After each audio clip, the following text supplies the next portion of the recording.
Hello' everyone. আজি শিৱৰাত্ৰি ভাৰতীয় হিন্দু ধৰ্মৰ এটা ধৰ্মীয় উৎসৱ। হিন্দু ধৰ্মৰ দেৱতা শিৱৰ উপাসনাৰ উদ্দেশ্যে প্ৰতি বছৰে এই উৎসৱ পালন কৰা হয়।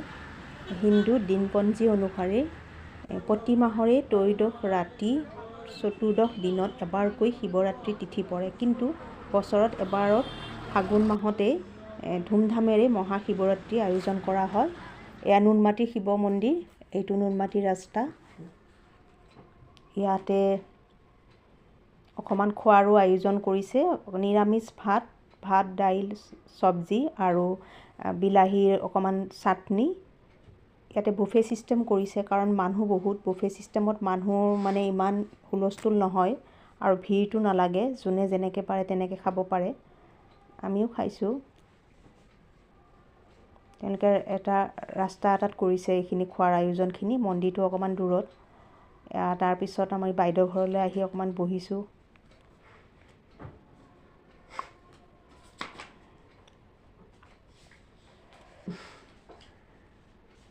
খুব ভাল লাগিল আজি শিৱৰাত্ৰিত আহি।